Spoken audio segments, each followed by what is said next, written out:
Hello, all you goblins and ghouls. This is the second installment of our murder mysteries.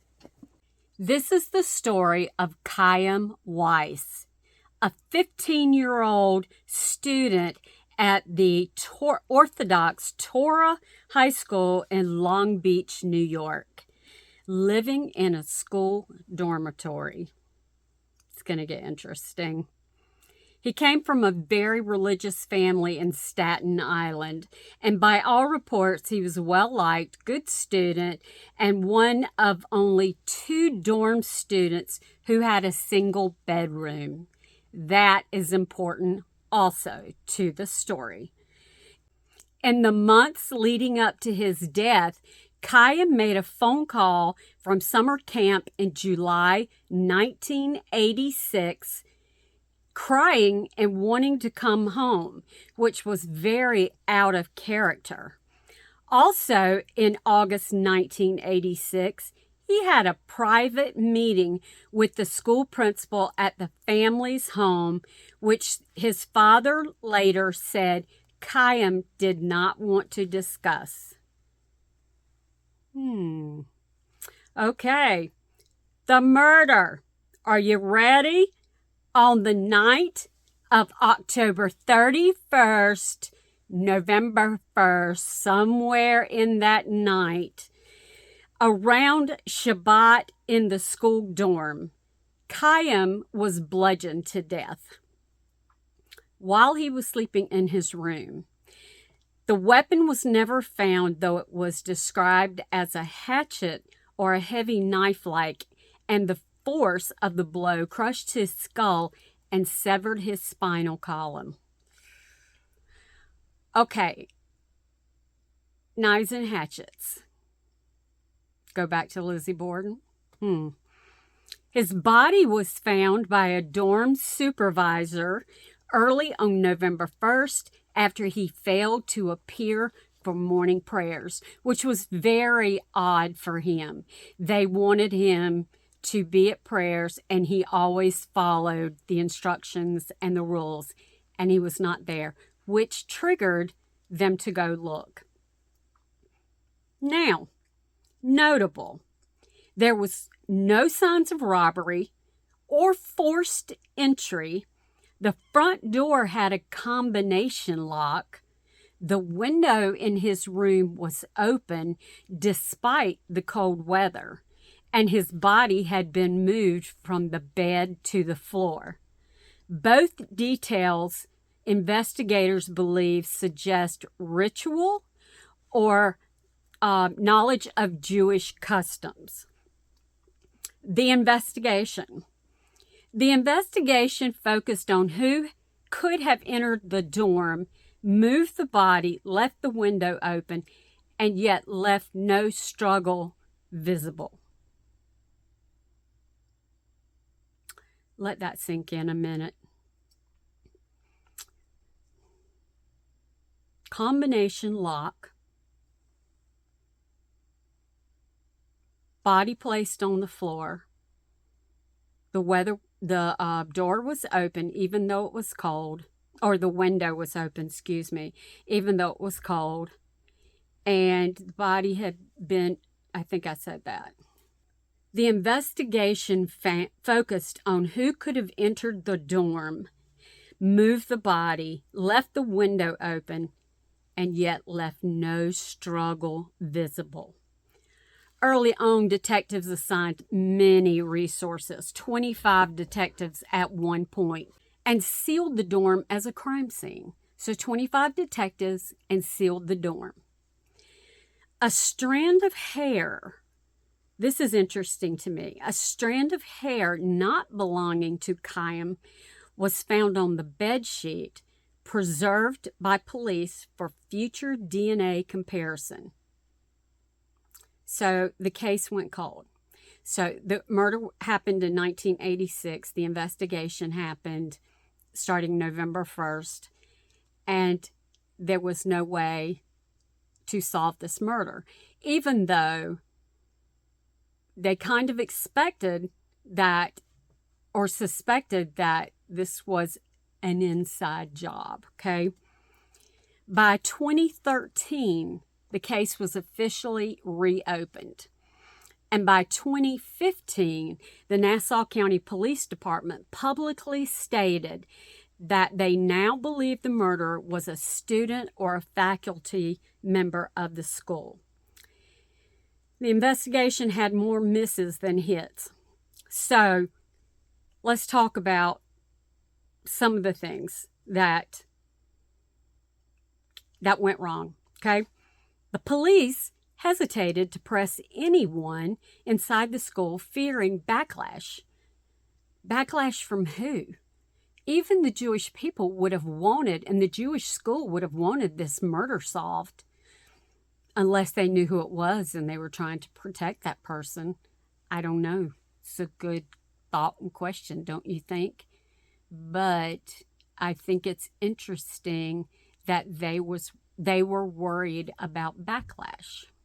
And the trail went cold fast.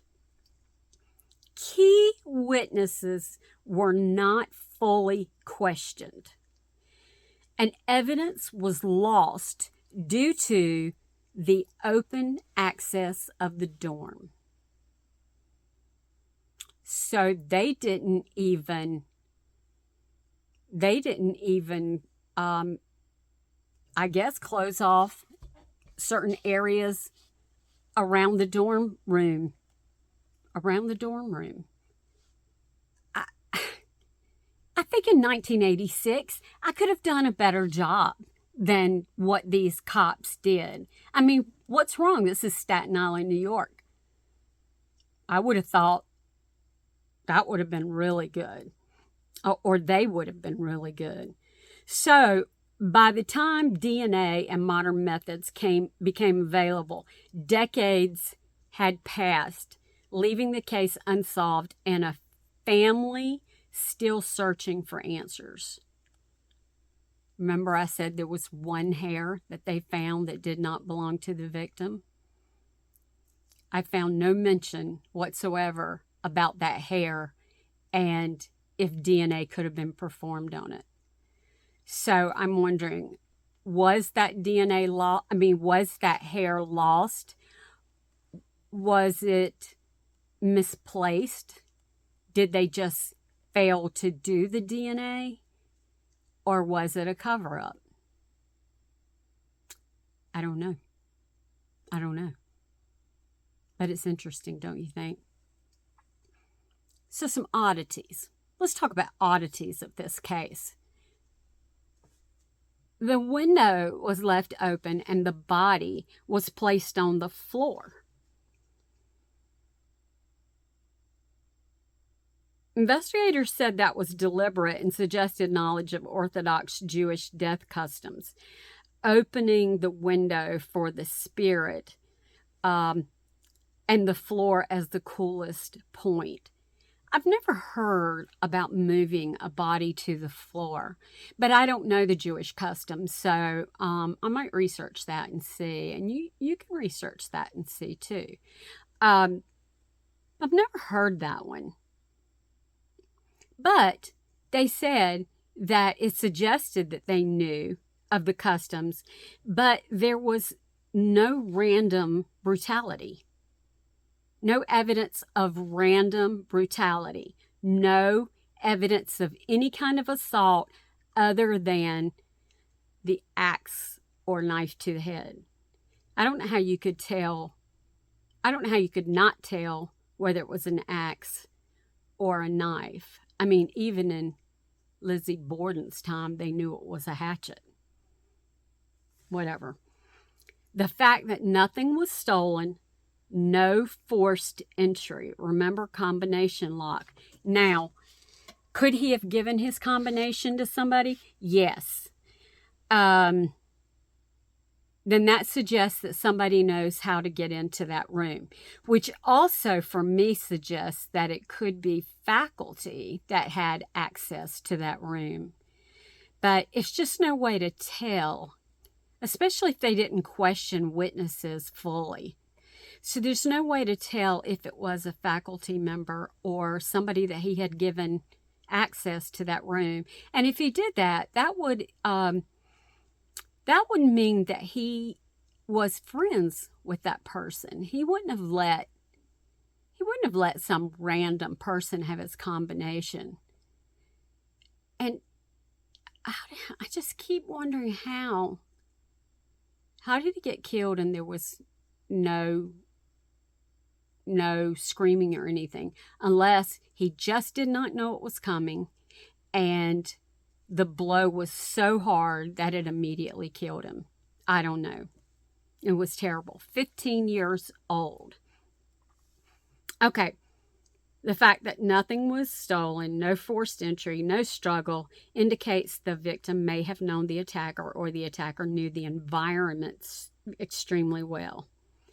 Students and staff during Sabbath were reluctant to speak to investigators, and that's because of religious constraints about writing and interviewing during Shabbat. Okay, so is that during Shabbat or during Sabbath? And I have no idea, which hampered the early hours of the police. I can see that. That would be, yeah, I could see that being an issue, but not brought on by the police. So I went and looked from some witness statements, hearsay, and word on the street. One jogger reported seeing a young man a few blocks away from the school on the early morning of November 1st, but that person has never been identified publicly. Some former students have alleged historic physical abuse at the school mid-1970s and other student suicide by hanging in the dorm several years before Chaim's murder. While not directly confirmed, they contribute to internal speculation of problems. Some of the online forums that I found, and you remember that when you're looking at these forums and stuff, that you don't know if this stuff is true, but again, this is word on the street, okay, not to be taken as fact. The online forums hold that a cover-up may exist and that the killer is someone on the inside, a student or faculty, noting many witnessed or suspected something but did not speak up. I think some cold case people need to go back to this one. While anti-Semitic motive was considered, giving timing around Halloween and prior harassment of students, police publicly ruled out that as the primary motive. Anti-Semitic, I said that wrong, anti-Semitic in a Jewish school, in a room where there was a combination lock. And if there was somebody from outside the school, I would suspect that somebody would have noticed. You know, like when I went to college, there was a college across the street from us, and those two colleges mingled constantly. And the only way we knew that that person did not go there was because my school was an all-girls school, and the one across the street was a state school. So if there was a man on campus, you knew he didn't belong there. But if there was a girl, you might not know, because there's no way you can know everybody in that school, even though it was a small one. But girls were leaving doors open all the time for boyfriends to sneak in and stuff. So I don't know, maybe that's it. Maybe it's something to look at, don't you think? Some status and takeaways. This case remains unsolved Even with the reopened investigation and renewed reward offers, no arrest has been publicly made. Well, I would guess no arrest has been made, because if there was an arrest made, it would be public. If you hear my dogs in the background, just ignore it. They're nuts today.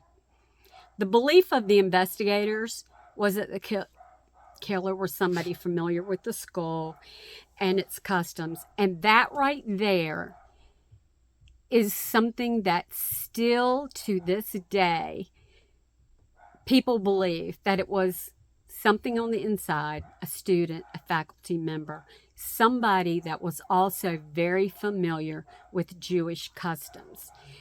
Now, I wonder about that, because if you wanted to kill somebody and you were devout and you know, the death, the death, I don't know what it's called, but I'm losing my thought here. Death rules or something like that. I know that was terrible.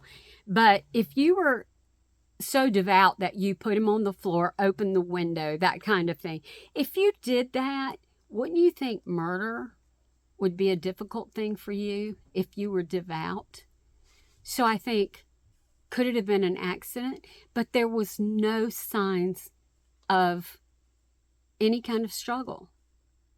It just really makes me wonder. So,